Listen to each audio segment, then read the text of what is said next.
All India Radio presents Morning News.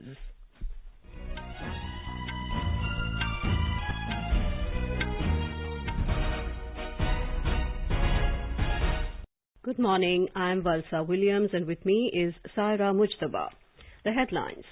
Finance Minister Nirmala Sitharaman says government will take more steps to continue the momentum of economic reforms in the country. Foreign Secretary briefs ambassadors of various countries on Pakistani terrorist plot to carry out attack in Jammu and Kashmir. COVID-19 recovery rate improves to 93.68%. All educational institutions closed in Himachal Pradesh till 31st December. And widespread rain lashes several districts of Tamil Nadu due to a depression in Bay of Bengal.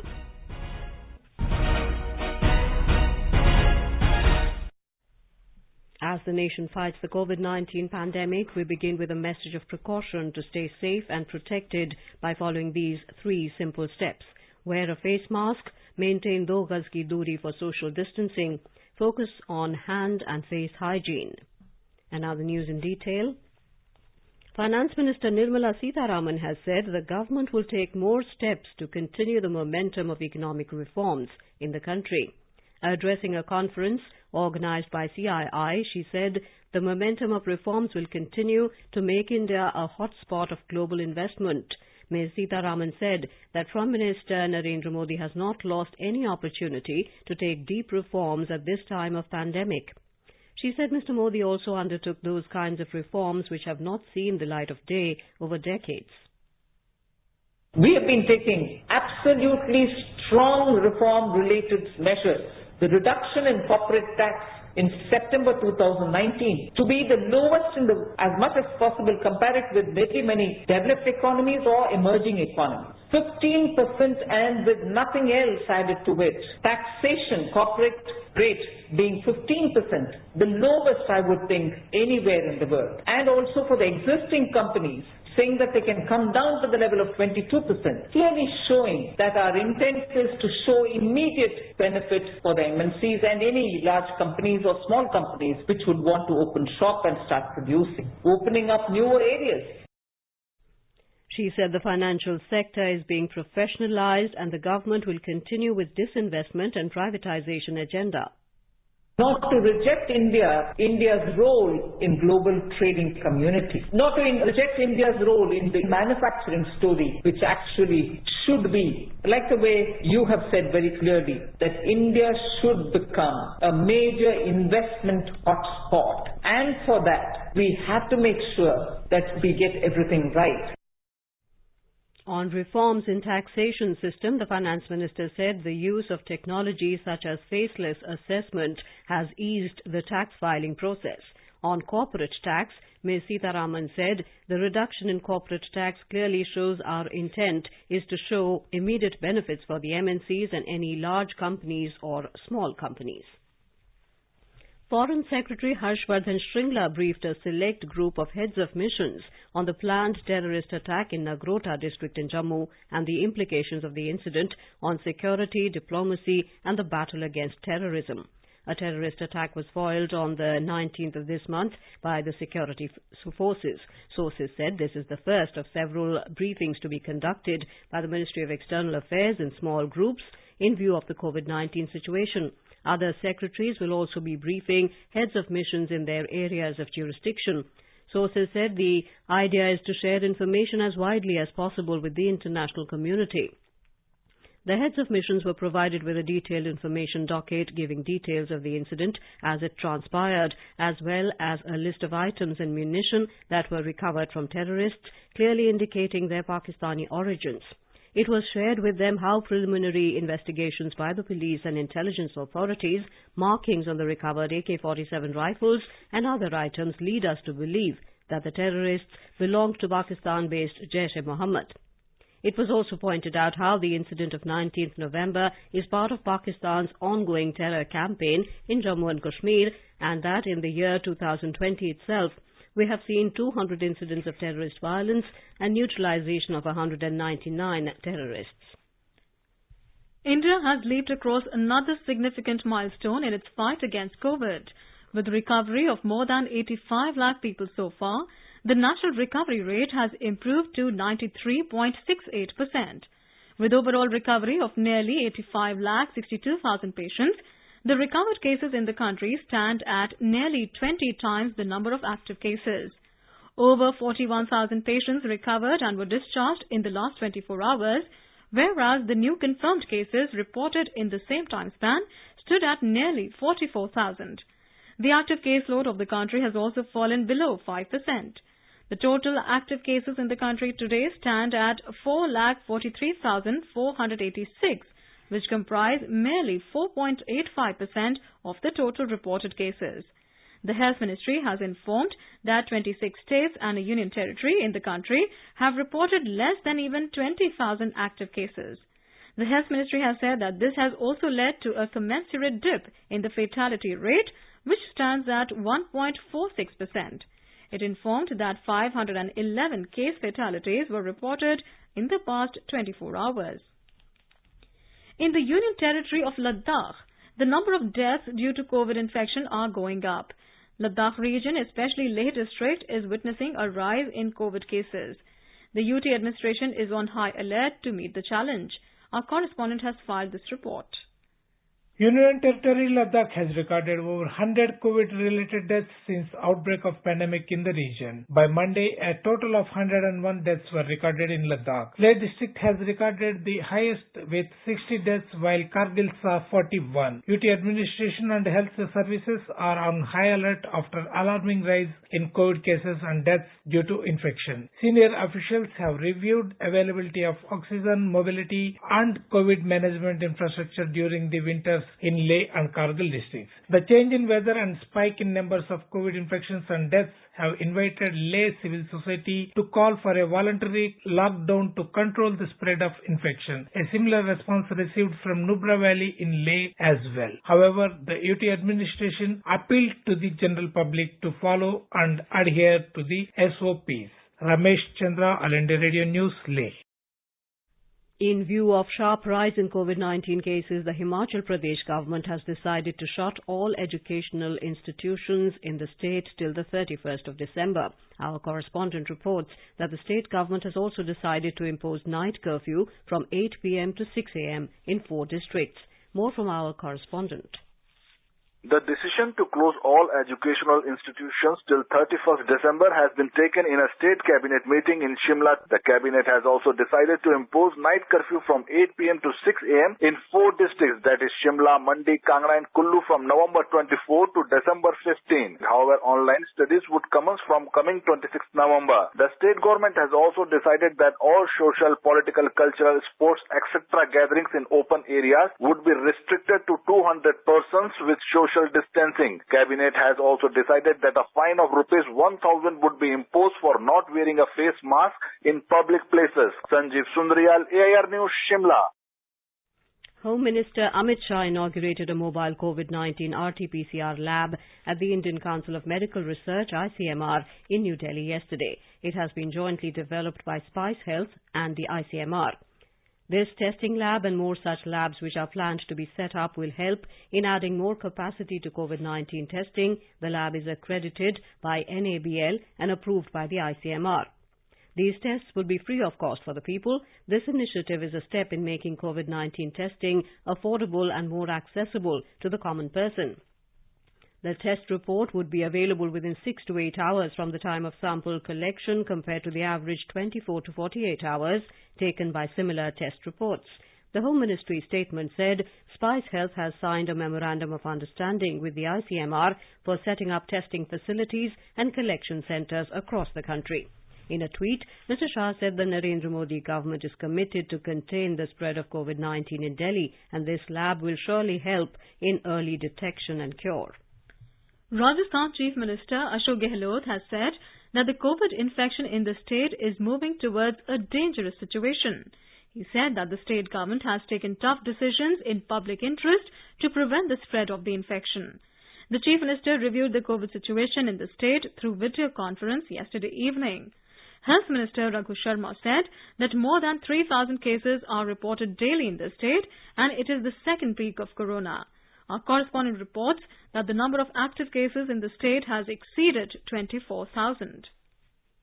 the first time, the number of active cases of COVID-19 in the state has exceeded 24,000. More than 3,000 cases are being reported daily for the last 3 days. In Jaipur, the number of active patients has reached above 8,000, whereas number of active cases in Jodhpur is more than 5,000. COVID cases are also being reported in a large number in Alwar, Bikaner, Ajmer and Kota districts. With the death of 18 people yesterday, the death toll has increased to 2,181. More than 41 lakh corona samples have been tested in the state so far. Jitendra Dwivedi, AIR News, Jaipur. The Uttar Pradesh government has revised its guidelines related to public gatherings due to the recent surge in COVID cases. Under the new norms, the state government restricted the number of guests at a wedding venue to 100. More from our correspondent. Earlier, on October 15th, state government had permitted 200 guests at weddings with proper safety protocols. But now the number has been reduced to 100 at a time in any function outside containment zone. New guidelines also restricted the use of open spaces to 40% of the total capacity, while it directed the local administration to make arrangements for sanitization, thermal screening and social distancing. State currently has 23,776 active COVID cases, with Lucknow having highest number of cases, followed by Meerut, Ghaziabad and Gautam Budh Nagar. Sushil Chandra Tiwari, AIR News, Lucknow. In Bihar, a high alert has been issued across the state for 15 days in view of the rising number of corona cases in other states. DMs and SPs have been instructed in this regard.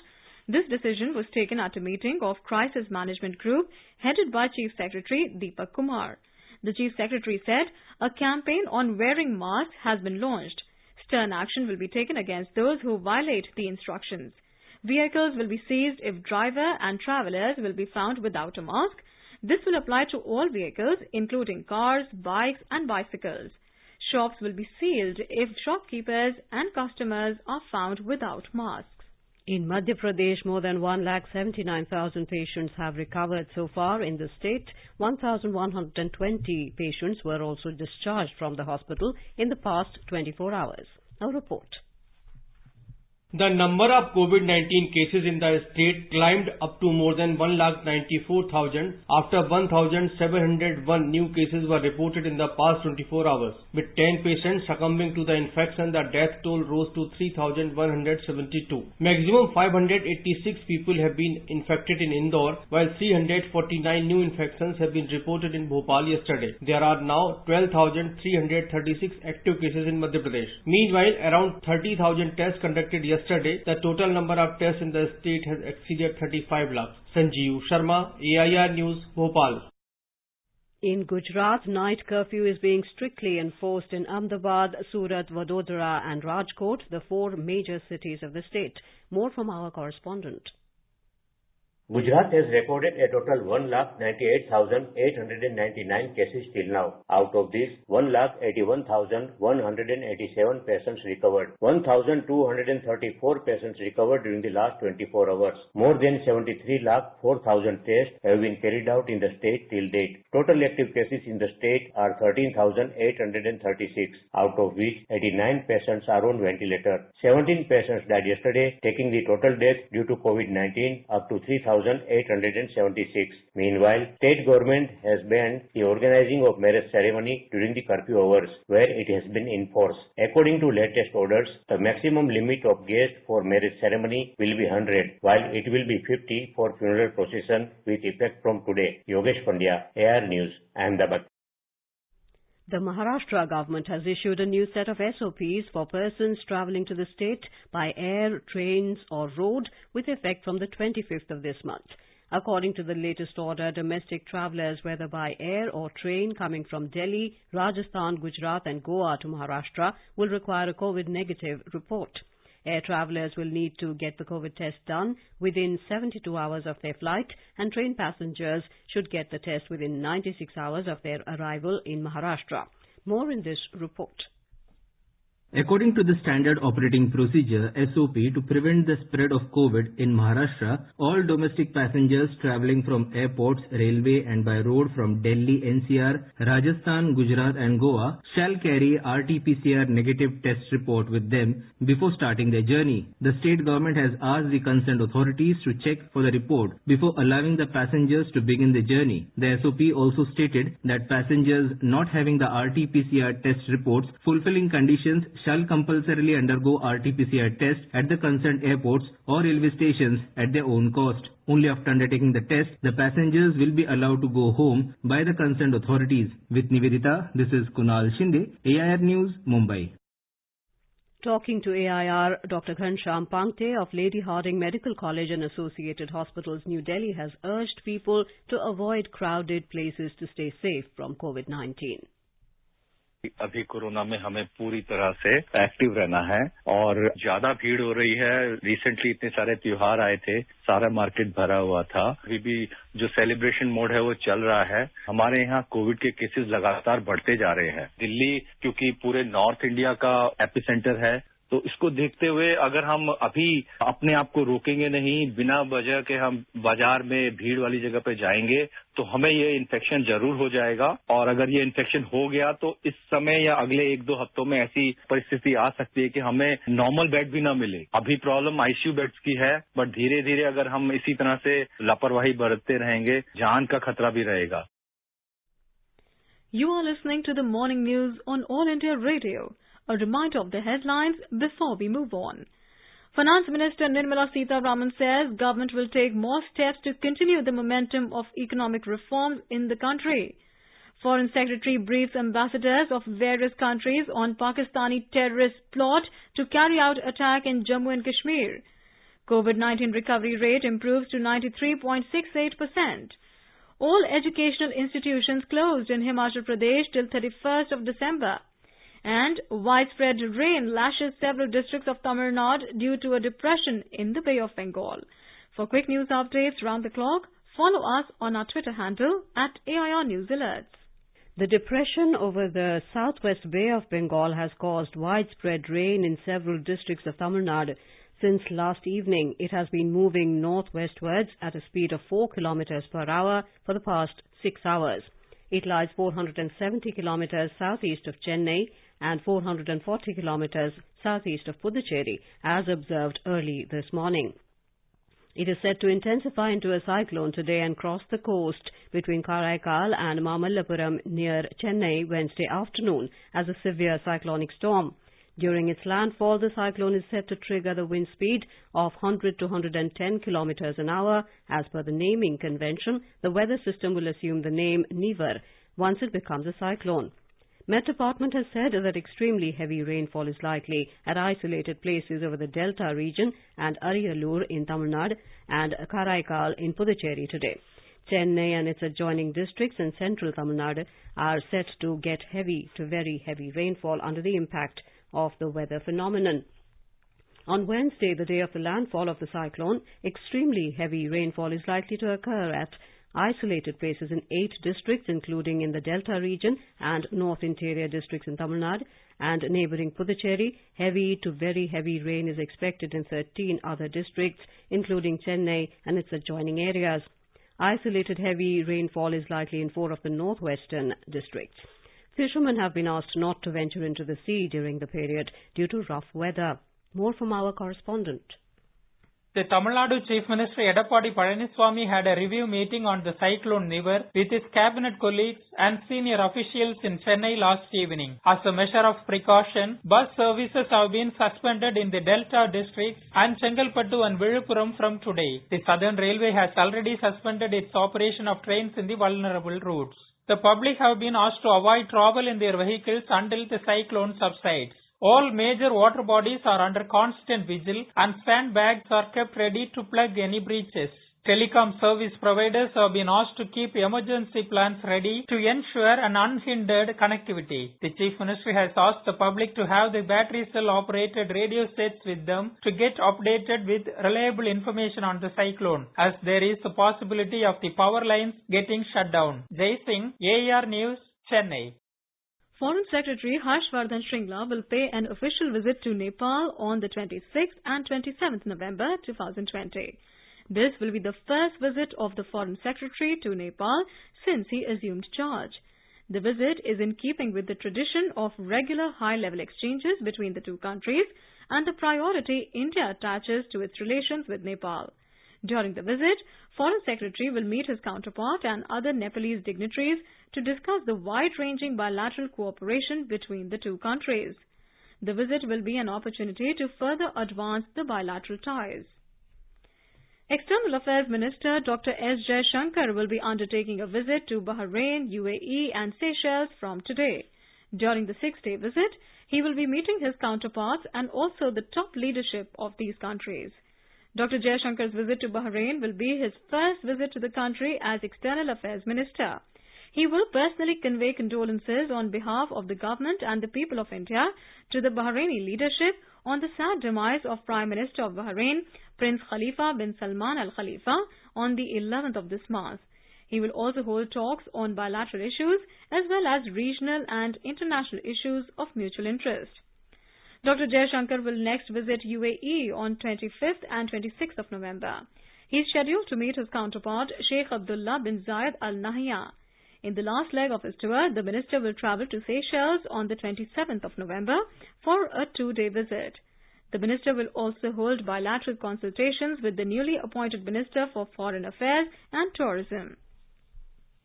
In Jammu and Kashmir, advisor to Lieutenant Governor Bashir Ahmad Khan visited Pulwama district to review the arrangements being put in place by the district administration for smooth conduct of the upcoming district's development council and panchayat by-elections. During the meeting, Mr. Khan also reviewed winter preparedness of the twin districts of Pulwama and Shopian. Deputy Commissioners of Pulwama and Shopian informed the advisor about the measures being put in place, especially preparedness for distribution, collection and counting of votes and provisions of security to contesting candidates. The meeting was informed about the foolproof arrangements made by the district administrations to meet any eventuality during harsh winter conditions. The advisor also reviewed the status of election preparations, including location of polling stations, establishment of strong rooms, election training, deployment and return of polling staff. In Assam, the Environment and Forest Department is implementing an ambitious project of building a park by planting tree saplings of 1,000 species. Talking to AIR, Conservator of Forest in Eastern Assam Circle, Narayan Mahanta, said the project is in full swing in Upper Assam districts, including Golaghat and Tinsukia, among others. More from our correspondent. The Sahitya Munishi Upavans are spread across 3 hectares of land. The project is being implemented under the campus scheme. The Conservator of Forest in Eastern Assam Circle, Narayan Mahanta, said that rare and endangered species including herbal, flowering, orchid, bamboo and medicinal saplings are being planted. This culture and literature and religious activities of Assamese community cannot be segregated from the nature, particularly different tree species. We have so many tree species in our forest and around in the villages and everywhere. These are very important to our culture, to our religious activities, and most of the time it is reflected in our literature. Mr. Mahanta hoped that this initiative would also be a boon for a conservation point of view. Manas Pratim Sharma, AR News, Tinsukia. The government has extended the period of submission of life certificate by central government pensioners till 28th of February next year. Earlier, the government had extended the timeline for submission of life certificate from 1st of November to 31st of December 2020. According to the Ministry of Personnel, Public Grievances and Pensions, the department has been in receipt of numerous petitions from various pensioners' associations as well as individuals requesting a further extension in the date for submitting life certificate in view of the ongoing COVID-19 pandemic and the vulnerability of the elderly population to coronavirus. The Martyrdom Day of Guru Tegh Bahadur, the 9th Guru of Sikhs, is being observed today across the country. It was on this day in 1675 when Guru Tegh Bahadur sacrificed his life to protect religion, human values, ideals and principles. The martyrdom of Guru Tegh Bahadur is remembered as Shahidi Divas every year. President Ramnath Kovind paid tributes to Guru Tegh Bahadur on his Martyrdom Day. U.S. President-elect Joe Biden has announced key figures for his cabinet, picking longtime foreign policy advisor Antony Blinken to be his Secretary of State and former U.S. Chief Diplomat John Kerry as his special climate envoy. Mr. Biden also nominated the Cuba-born lawyer Alejandro Mayorkas to lead the Department of Homeland Security, which oversees immigration.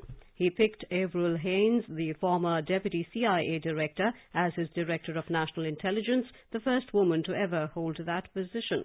Mr. Biden also said that longtime diplomat Linda Thomas-Greenfield will be nominated to serve as his ambassador to the United Nations with status as a cabinet member. Now let us take a look at the weather forecast for today.